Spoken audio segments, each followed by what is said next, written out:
Vítajte pri sledovaní ďalšieho dielu Auto CS. Dnes sme si pre vás pripravili československú klasiku. Sen všetkých chalupárov, dôchodcov, ale aj mladých rodín. Toto je ona. Fabia druhej generácii vo verzii kombi s motorom 1.6 TDI. Aby sme boli presní, vybrali sme pre vás Fabiu z roku 2011, to znamená po facelifte, po výbave Elegance. Farba síce neokúzli, ale na trhu s ojazdenými autami nájdete aj pastelovejšie farby a najmä bielu strechu, ktorá bola pomerne drahá a za príplatok.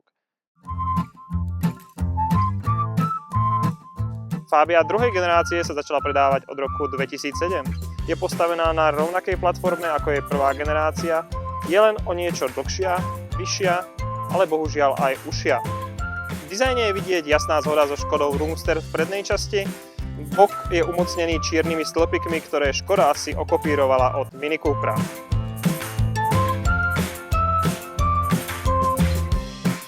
Tomu, že Fabia odzadu pôsobí úzko, napomáha aj dizajn zadných svetiel, ktorý sa zvažuje smerom do stredu.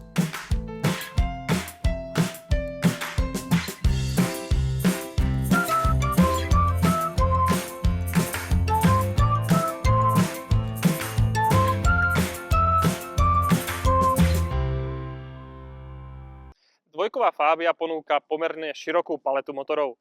Pre mladú rodinu, ktorá jazdí do hypermarketu Poplienky a cez víkend chodí k babičke do 100 km, by som asi volil benzínovú variantu. To znamená obsahy od 1.2 po 1.6, kde by som zdôraznil, že pomerne dobrý je 1.2 TSI. Nevolil by som asi skratku HTP, ktorá v československých končinách má strašne veľa prezývok. A pokiaľ najazdíte viac ako 15 000 km do roka, siahnete po dízli.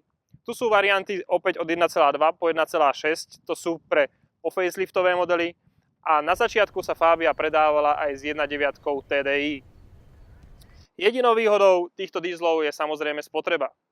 Otázka je, či bude rovnaká ako Škoda deklaruje na papieri.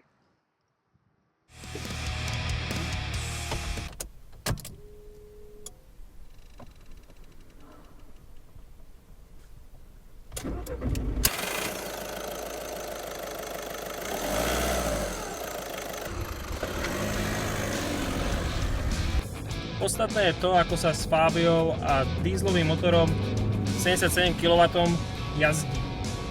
Je to diesel. Počujete ho aj do interiéru, ale zase na druhú stranu príjemne zrýchluje. Keď na to vstúpim, tak to auto sa pekne zobere. Neviem, ako by to bolo, keby sme boli v plnej palbe, to znamená všetci 5 v aute plus plný kufor, ale táto 1.6 si myslím, že na takú bežnú jazdu po meste je dostačujúca. Na Fabii sa mi najviac páči samotné riadenie, ktoré je jemné a môžem naozaj šoférovať pomaly jedným prstom, ale tým pádom je bez nejakej spätnej väzby, ale žena, ktorú posadíte za volant, vám poboská ruky, pretože nepríde unavená domov ani po dlhej ceste po meste, ani pri parkovaní pri hypermarkete ju to určite neskolí. A tu je to, na čo ste všetci čakali. Kufor Fabie kombi, to bude asi dôvod, prečo si ju kúpite. Objem niečo cez 500 litrov. Praktické odkladacie priestory, ktoré sa v Škodovke naozaj snažili dať všade, ale kvalita plastov, ktorú použili, sa po rokoch užívania určite môže prejaviť. Nájdeme tu aj nejaké vychytávky, ako sú odkladacie háčiky, 12V zásuvku rovno tu vzadu. Pritom nepraktické vyberanie zadného plata, ktoré buď dáte niekde do kufra, alebo proste zahodíte, pokiaľ chcete využiť celú kapacitu kufra. Za čo ich chválim, tak je možno madlo na ťahanie dverí a nemusím si špiniť ruky ako u niektorých iných kombíkov. Ale za čo by som ich nepochválil, tak to je sklopenie sedačiek, aj keď batožinový priestor má 1400 litrov, ale poďme sa pozrieť na to, ako ho vytvoríme. Sklopenie zadných sedadiel vôbec nie je jednoduché. Najprv dáte von hlavové opierky,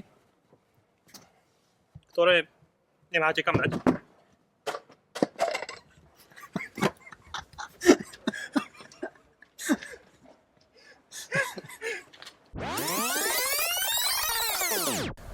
Zloženie naozaj nie je jednoduché. Najprv musíte vytiahnuť hlavové opierky, ktoré nemáte kam dať, tak ich asi odložíte do kufra. spodný sedák a potom vrchný sedák.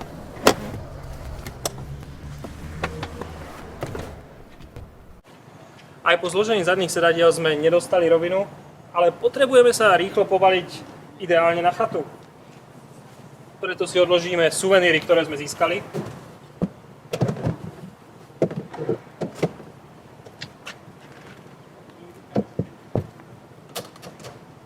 A môžeme valiť. A pozrite sa, koľko miesta nám ešte ostalo. To je Škodovka, ako sa patrí. Teraz si ukážeme jednu vychytávku, ktoré majú aj iné autá. A to je, keď podržíte odomykacie tlačítko, prvý raz odomknem, držím dlho, tak sa mi pekne v aute vyvetrá, čo môže byť príjemné najmä v lete. Čo skrýva interiér Škodovky? Interiér je charakteristický praktickosťou. Nehľadajte tu žiaden luxus, nič, čo by v tejto triede nemalo byť alebo malo byť. To znamená, nemáte auto z vyššej triedy ani zo strednej. Je to proste auto do mesta alebo auto pre bežných ľudí. A preto tu nájdeme kopec odkladacích priestorov, či už na fľaše. Na dverách je to však na litera pol obsah fľaše. V interiéri inde tú politrovku môžete dať do stredového panelu. Alebo dokonca do odkladacieho priestoru pred spolujazdcom.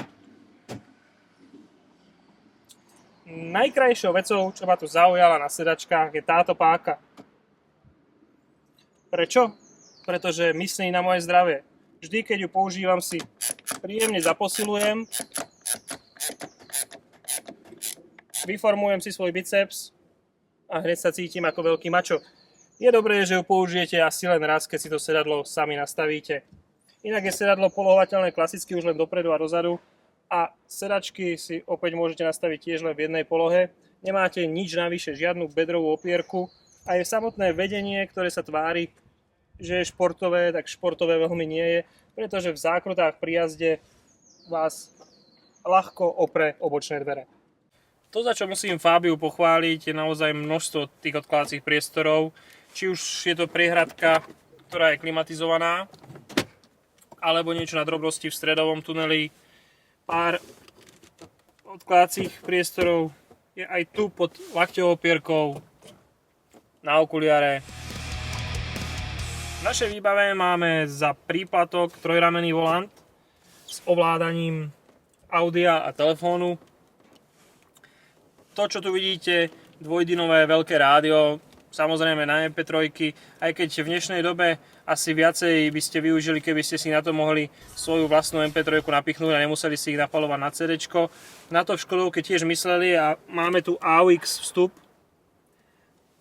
Ale to, čo mi vadí na tomto paneli, je to možno o zvyku, ale je to to, že rádio je dole a klimatizácia je hore. Niektoré autá to majú naopak. Tu si však po pár dňoch zvyknete. Ale asi si nezvyknem na to, že moje koleno je veľmi tesne tohto stredového panelu a občas sa bojím, že keď buď nastupujem alebo počas nejakej jazdy sa môžem kolenom tohto rohu dotýkať. Ďalej mi vadí to napojenie toho panelu stredového, ktorý tu je široký, dole je zrazu úzky. Pripomína mi to starú dobrú Felíciu, v ktorej tiež tie plasty so sebou nehrali a boli usporiadané trochu chaoticky. Najviac sa mi páči to, že na Fabii, ktorá má už nejaké tie kilometre za sebou a pomaly atakuje 100 000 hranicu, nie sú vidné žiadne odierky na tlačítkach ani na ovládacích prvkoch. A pozitívom sú aj samotné budíky, ktoré sú ľahko čitateľné a prehľadné.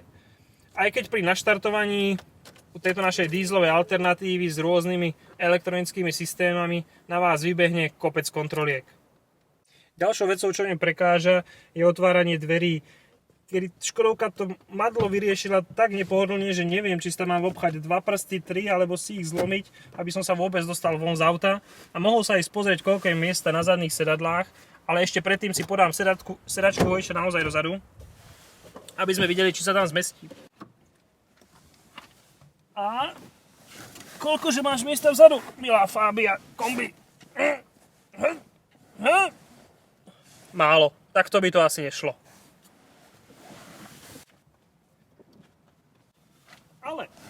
Ale pokiaľ vodič bude mať krátke nohy a s rastom bude pod 150 cm, vzadu môžete sedieť pohodlne. To sa vám bude určite páčiť aj preto, že výška nad hlavou je aj pre staršie ženy s trvalou veľmi dostačujúca. Najdôležitejším kritériom pri kúpe dízla je určite spotreba. Pri našej jazde mimo mesta sme sa na diaľnici dostali na 5,2 litru, pričom sme našu Fabiu vôbec nešetrili a priemerná rýchlosť bola asi 130 km.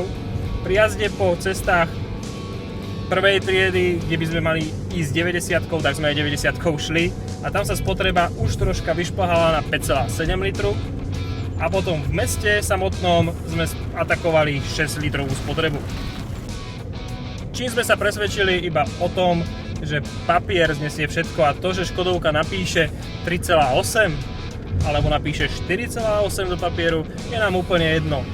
My nikdy nebudeme jazdiť za ideálnych podmienok niekde v skúšovni, ale práve že na rozbitých československých cestách sa hneď ukáže na palubnom počítači iné číslo. Jediné, čo mi tu vadilo, je 5-stupňová prevodovka, ale to len vtedy, keď som išiel po diaľnici, kedy by to už naozaj chcelo aj 6. prevodový stupeň.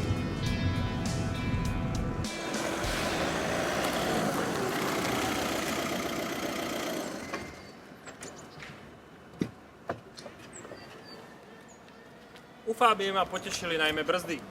Nie sú na váhu auta určite dostačujúce. A v noci oceníte aj projekčné svetlomety. Tie, ktoré sa sériovo dodávali, nestáli naozaj za nič.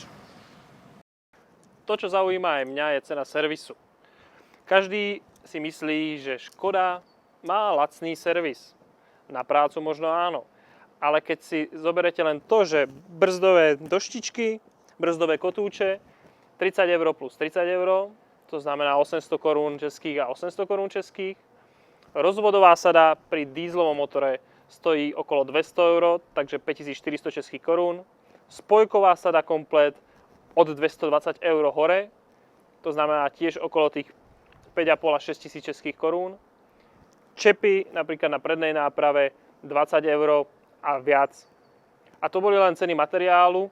Takže nie je to úplne najlacnejšie auto, pretože keď ho porovnám s konkurentom ako je Renault Grand Tourer, tak tie ceny náhradných dielov sú skoro na chlb rovnaké. Otázkou je cena ojazdeného auta. Samozrejme Fabiu, keď je v klasickej verzii, môžete kúpiť už okolo 100 000 korún českých, alebo teda okolo 4000 €. Kombíky od 120 000 korún českých. A dokonca som našiel aj verzie, ktoré už stáli okolo 300 000 korún. Všetko však záleží od roku výroby, stočených kilometrov a toho, aký motor sa pod kapotou nachádza. A čo dodať na záver? Fabia je pre nenáročného československého vodiča, ktorý vyrastal na zadných sedadlách starej Škodovky 120 alebo Lady 1500, je akurátne auto. Ničím nevyčnieva, nie je prehnane kvalitné, ani prehnane nekvalitné, ale zase mysleť si, že si kúpim Fabiu len preto, že bude mať lacný servis a nízku spotrebu, by bola chyba.